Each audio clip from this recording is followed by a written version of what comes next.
안녕하세요.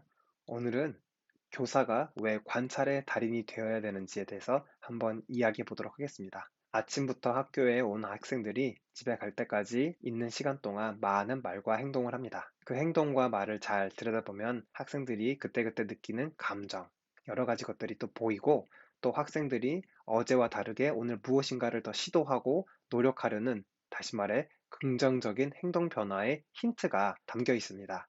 그런데 우리가 학교 생활이 너무 바쁘고 업무도 많고 분주해서 학생들의 이러한 변화를 잘 보지 못하는데, 사실 그럴 수밖에 없습니다. 학생들의 행동 변화가 굉장히 미묘하고 작아 보이기 때문이죠. 하지만 이런 것들을 놓쳤을 때 학생들은 또 언제 다시 힘을 내서 시도할지 모르기 때문에, 이런 한 번의 변화를 교사가 잘 포착해서 바로 알아보고 칭찬하는 것이 필요합니다. 또 학생들의 행동 중 우리가 도움을 주어야 하는 행동, 낯선 행동일 수도 있고 문제 행동일 수도 있는데, 이런 것들에 대해서도 교사가 잘 관찰해야 합니다. 물론 상황에 따라서 긴박하게 돌아간다면 바로 개입을 해야겠지만, 아이가 한 말과 행동에 유심히 잘 듣고 기록해 두었다가 나중에 이것을 학부모 상담 자료로 사용할 수 있는 객관적인 자료로 만들어 놓는 것도 좋습니다. 이것을 적자생존이라고 하는데요. 이것에 대해서도 다음번에 또 다뤄보도록 하겠습니다. 학생들이 얼마나 행동 변화가 미묘한지 정말 잘 찾아보지 않으면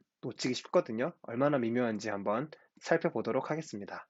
수업 모습인데요. 자, 여기에 학생이 한 명 있습니다. 이 학생 보면 지금 나머지 학생들은 수업 시간에 활동을 하고 있는데 혼자 누워 있죠. 이 학생은 제가 가르치는 1년 동안 거의 무기력한 상태로 매 시간마다 누워서 자고 있고 아무것도 하지 않은 그런 학생이었습니다. 그런데 신기하게도 어느 날 이 학생의 행동에 변화가 일어납니다. 무언가를 해요, 수업 시간에. 자, 여기에 지금 이 학생이 무엇인가를 한 게 보이는데, 혹시 어디에 뭔가 했는지 보이시나요? 네, 잘 보면 이 학생이 필기를 한 것을 볼 수 있습니다. 대단한 해석을 한 건 아니지만 이렇게 단어의 뜻에다가 초성으로 적어 놓는 것을 제가 주로 많이 하는데, 여기 초성 적어 놨죠. 투어에 여행하다, while하면 뭐뭐 하면서, 이런 식으로 단어의 초성을 적는데, 이 학생이 이것을 처음으로 수업 시간에 한 것이었습니다. 제가 너무 신기해가지고 밑줄도 쳐놨거든요. 이렇게 보시면 historic, 여기에 움직임, movement, 여기 또 Spanish, 이런 식으로 되어 있지 않습니까? 제가 이게 너무 신기해가지고 표시를 해놓고 이 학생을 엄청 많이 칭찬해 줬습니다. 야, 너가 드디어 수업 시간에 참여하는구나. 선생님이 너가 참여하는 걸 보고 너무너무 기분이 좋고 행복하다. 수업 시간에 바빠가지고 제가 이 학생이 이렇게 필기한 것을 놓쳤으면 언제 또 이 학생이 시도를 할지 알 수가 없죠. 또 이 학생이 수업에 참여하는 게 너무 신기해서 제가 이렇게 또 교탁에 와서 몰래 사진을 찍습니다. 모자이크 처리 다 해놨고요. 나머지 학생들은 교과서도 있고 준비가 잘 되어 있는데, 이 학생은 교과서 없습니다. 보통 수업에 잘 참여하지 않는 학생들은 교과서를 가지고 다니지도 않고 연필도 없죠. 그렇기 때문에 이 학생이 이 교과서 없는 상황이었는데, 정말 신기하게도 이 학생을 칭찬한 이 다음 시간부터 이 학생이 교과서를 가지고 오고 수업 시간에 적극적으로 참여하게 되었습니다. 왜 그랬을까요? 저는 지금도 그게 너무 신기해요. 왜냐하면 제가 이날 특별히 다른 수업을 한 것이 아니고 늘 했던 수업을 했는데, 어느 날 갑자기 이 학생이 수업에 참여를 했기 때문이죠. 이런 식으로 학생들이 정말 미묘한 변화를 일으키는데, 이런 것들을 우리가 잘 발견하고 칭찬을 해줘야 합니다. 참 쉽지 않죠. 또 하나 사례를 보겠습니다. 자, 저는 수업 시간에 학생들의 작품 같은 것들을 제 개인 SNS에 올려서 공개적으로 칭찬하는 것을 즐깁니다. 이런 식으로 지금 타이포셔널이라고 해서 글자 속의 단어의 뜻을 담는 식의 활동을 많이 하는데요. 여기 보시면 이런 식으로 그림을 그려놨고 밑에 학생들이 이렇게 와서 내 거 있다, 내 거 있다 라고 얘기를 하고 있습니다. 이런 식으로 칭찬하다 보니까 다른 학생들도 와서 보게 되는 것이죠. 그런데 재밌는 일이 생깁니다.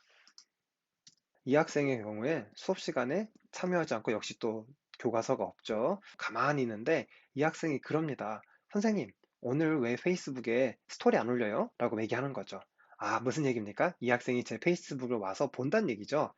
그래서 제가 얘기합니다. 오늘 너가 수업 시간에 안 자고 수업 시간에 참여하면 선생님이 그걸 한번 찍어서 올려주면 어떨까? 라고 하더니 갑자기 앉아가지고 오늘 수업 시간에 필기 좀 해야겠네 라고 하면서 수업 시간에 제법 참여하는 신용을 하고, 전 이걸 바로 찍어서 페이스북 스토리에 올렸습니다. 보니까 242명이나 보거든요, 나중에. 뭔가 자기가 조금만 노력했는데도 선생님이 막 알아주고 엄청 칭찬해 주니까 엄청 기분이 좋았겠죠? 물론 수업 시간엔 조금 하더니만 평소에 안 하던 걸 했기 때문에 지쳐서 다시 엎드립니다. 괜찮습니다. 왜냐하면 오늘 이 학생과의 소통이 일어났으니까요. 이런 식으로 학생들과의 소통을 길게 보고 오늘 하루 잘하고 오늘 하루 못했다고 일희일비하는 것이 아니라 길게 본다면 학생들이 조금 조금씩 좋아질 수 있는 가능성이 높아지겠죠. 그래서 이렇게 학생들의 변화를 잘 지켜보고 있다가 학생들이 긍정적인 행동을 했을 때 바로 칭찬하고 격려하는 것이 굉장히 학생을 수업 시간에 참여시키고 또 학생의 자존감을 올리는 데 큰 도움이 됩니다. 기대치를 낮추고 학생들의 행동을 바로 캐치하고 그 다음에 칭찬하는 것, 이런 것들이 선생님들에게 큰 힘이 되줄 것입니다.